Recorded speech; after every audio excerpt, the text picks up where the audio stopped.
go to Mars? Who'd like to go to Mars? Now, I'll be happy to sign you up, but I've got 3 ways for you to go, so you gotta pick one.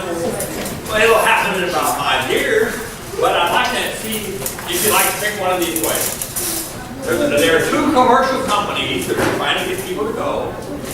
And then there's NASA is trying to build a nice stair-step, baby steps, so we'll be technologically safe, and we'll get there and everybody will have a good time. But let me give you the other 2 options. There's a company that's called Mars One, and they will pick you up, and they'll take you to Mars and put you on Mars. Isn't that marvelous?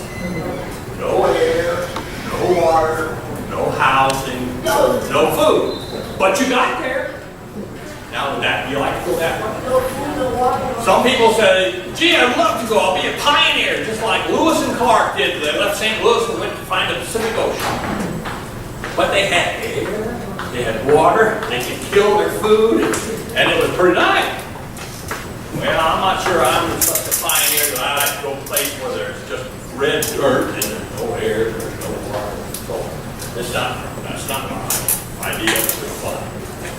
The other commercial concern is called Inspiration Mars. Now, they've got an idea where you and your best friend, or your wife, or your husband, get in a capsule and you go to Mars. And you won't get out and go down to the surface, but you'll go to Mars, say, hello Mars, and you'll turn around and come back. 504 days in a capsule with your best friend, husband or wife, and you have to wonder if you'll still be your best friend, husband or wife. So now that's the other way. You can pay a lot of money to go to and say hello and come back. So I don't know, maybe you pick one of those 2, I'm not sure. But now NASA is trying to figure out a way to get to Mars safely. And when we get there, we'll have someplace to live, and we'll have air, and we'll have food, water, and we'll be able to survive. Now, that's going to take a little longer than these other guys, but the other guys want you to know. So, you've got 3 ways. I'm not sure which one you all pick. Their options are out. But I want to tell you about what we have currently in space and what we're planning to do. Right now, we have this little thing in space called Space Station. Like Mr. Taylor said, you've got all these nice systems that lead to software. And I work in an office that deals with the software that makes the space station work. Everything in the space station requires software to function. Most of the things in your home these days require software. Your phone, your cars, your TV requires software to make it function. Well, everything in the space station is the same way, including the toilet. After they use the toilet, the software makes sure that everything they got rid of goes somewhere, is stored, packaged, and safe. It doesn't come back in the cabin, which would be pretty messy. All these big panels out here on the space station, Mr. Taylor talked about energy. Well, we have the sun heating up the solar panels, and those solar panels take that heat, turn it into energy, which gives us power, makes the system and the space station work.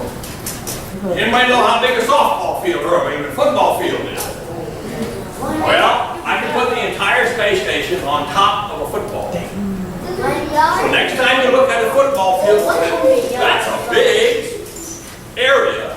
And the space station, including those solar panels, takes up that whole football field. Now the places that the people are in are these tubes there, and they're about 15 foot in diameter by about 60 foot long tubes.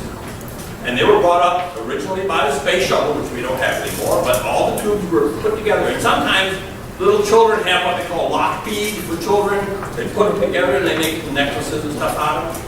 Well, that's what we did. We took the space shuttle and we put these tubes in the space shuttle, took them up, put them together, and then we had a space station.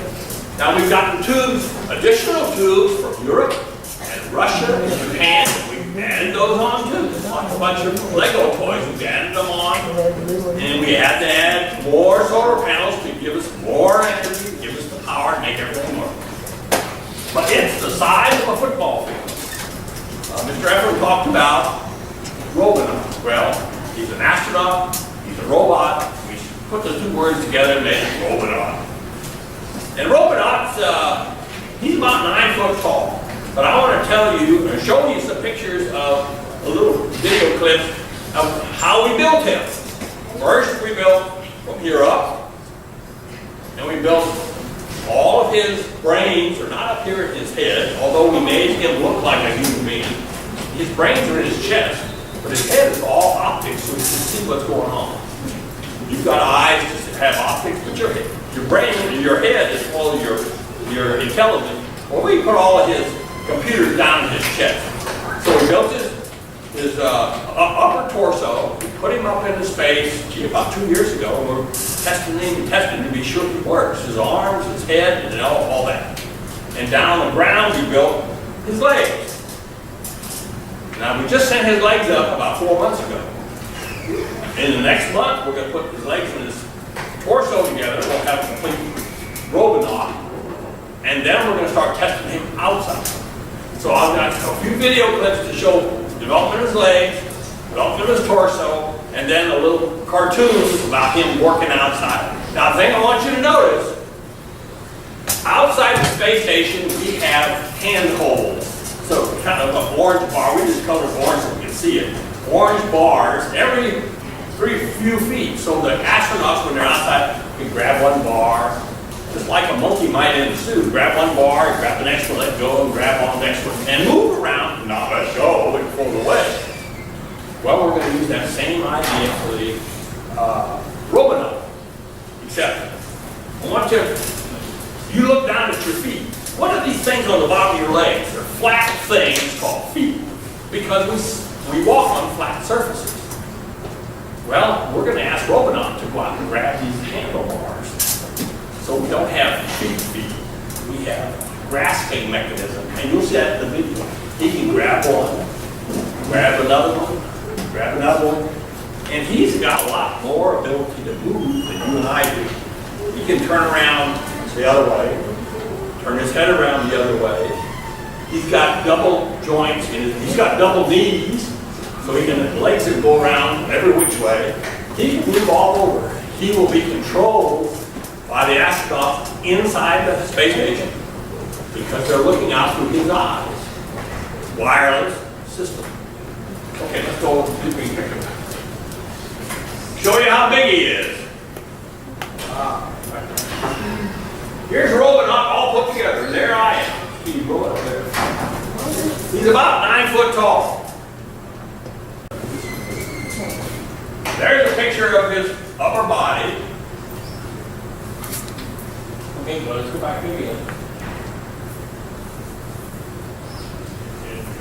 Here's him in relation to an astronaut. See his relative size. Huh? What was the picture I saw? It's been on the video on the YouTube quite a bit. Okay, go back to the other group. Let's do a little video. Do this one.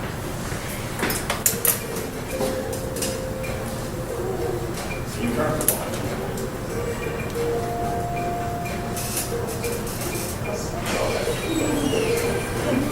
Now see, he's got capability just like you and me.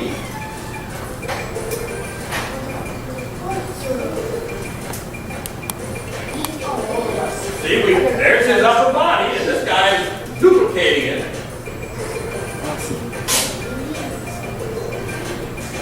Remember, all the computers, his brains are in his chest, not his head.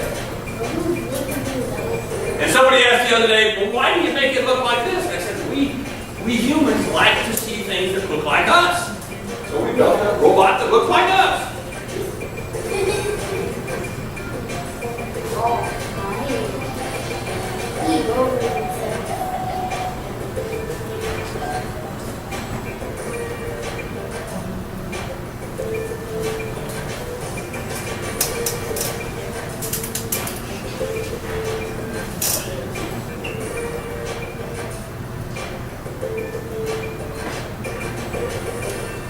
Now this is a picture of us designing the legs.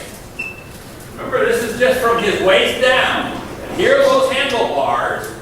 And remember I said there's no feet. There's a grasping mechanism at the end of the leg. And notice he's got two knees, I guess you'd call them. He's tall. Now if I connect the leg to what you saw a minute ago, which was the upper part, you've got a whole Robonaut.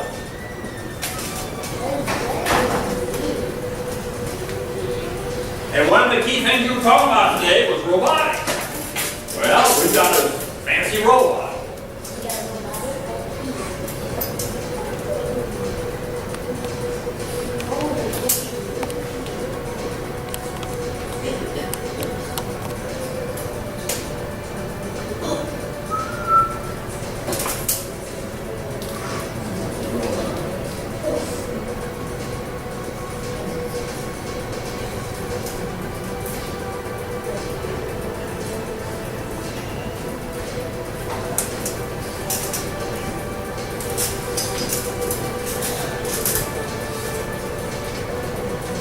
I think this is the one that ends up with a little cartoon about what it will look like after we put him all together.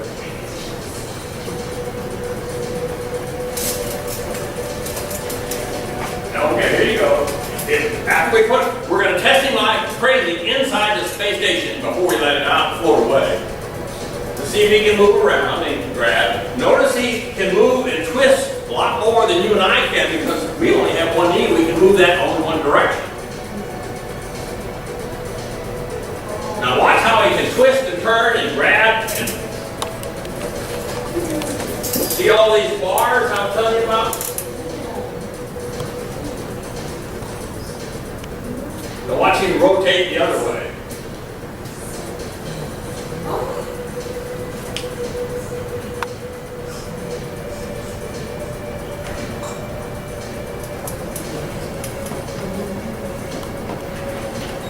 Now remember, we're going to put him out there instead of a human being so we don't run the risk of getting hit by something that's flying through space. Yes? Go ahead. He actually moves us fast. We can move that fast. Probably faster after we train and test him on. And we're going to ask him to do work. We can take a screwdriver out there. We can remove an antenna. We can replace panels. And he's being controlled by an astronaut inside the space station.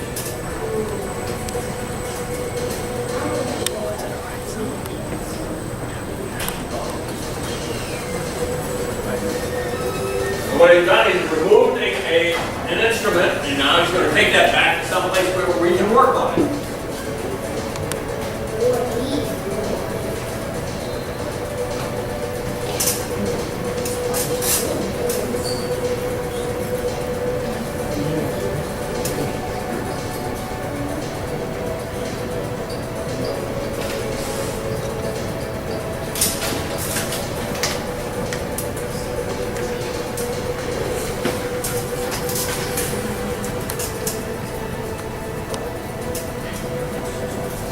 Yes. Yes. Okay, I want to show you or tell you a few things about being in space. Being in space changes people. Not so much that it hurts you or it's bad for you, it's just different. How many people would like to be taller? Anybody want to be taller over there? Anybody over there like to be taller? Yeah, okay. If you go to space, oh, you're tall already. If you go to space in about 10 days, because there's no gravity, you will grow 1.5 inches to 2 inches. Now, why is that? Well, I'm down here on the Earth, and what's that holding me on the ground?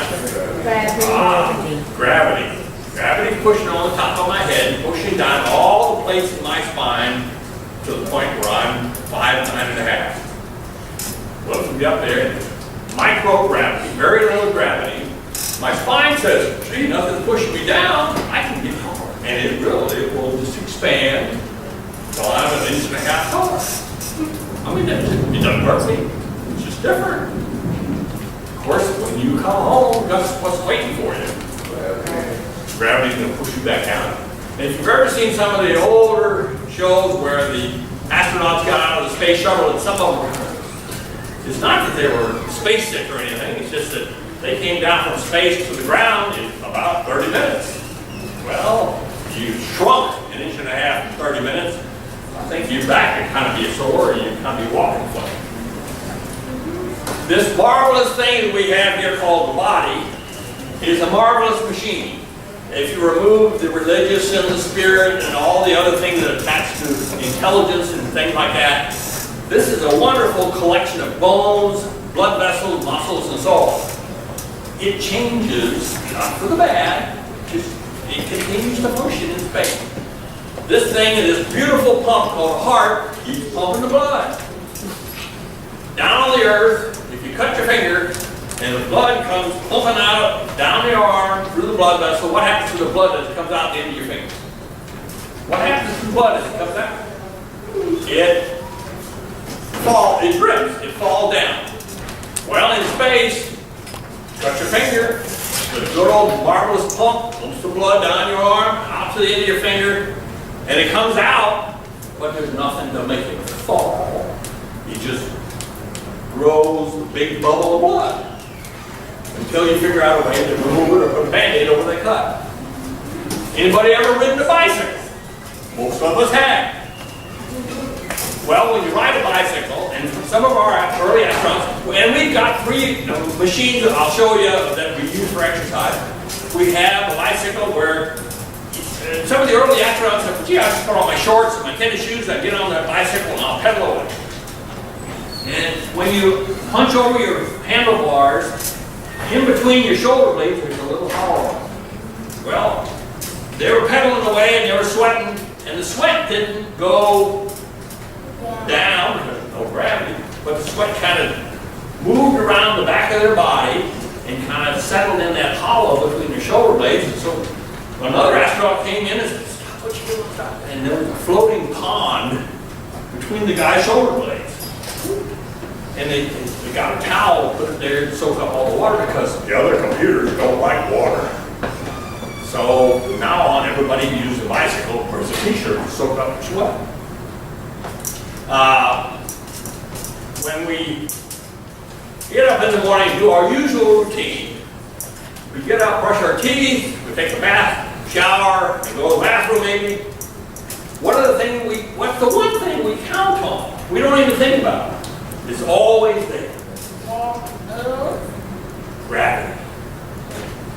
I was going to say water. You brush your teeth and you slosh it around your mouth. You want to get rid of all that water in this toothpaste. You spit it out of your mouth, expecting it to go. Well, in space, it doesn't go. So if you brush your teeth, you just swallow. Well, what are you going to do with it? You can't spit it. It'll go everywhere. If you take a shower or a bath, and this happened for the couple of first astronauts, they said, oh, goodness, we're going to be up here for 3 or 4 months. We're going to get kind of gritty. So they rigged up some sort of a shower spray thing like you might have at your mom's sink at home with your spray hand gun thing. And they got all wet. They used the soap all over them, and they sprayed again. It won't go down the drain. It's all soapy water on me. Well, what happens when you get soapy water drying on your skin? It gets dry and it flakes and it itches. Oh, good grief. So they had to get all wet again. Then they used wet wipes, baby wipes, get all that off of them. And they felt better. And they said, what was the point of that? I worked up a sweat again. So now they use baby wipes all the time instead of taking a shower because there's no point to it. You can't get rid of the water. Baby wipes cleans you up and then you throw it in the trash can. Next time you go to the bathroom, most of the water or the liquid or solid waste you get rid of goes, and you don't think about that, but that's kind of necessary, isn't it? In some of our first experiences, the mechanism didn't work so good and they keep it back up. But now we have a suction device like a vacuum cleaner underneath the seat, and the seat looks just like the one you have at home. The vacuum cleaner underneath takes all the liquid or the solid waste away from you, and we package it, we store it, and then we make sure that we know that you are continuing to be healthy.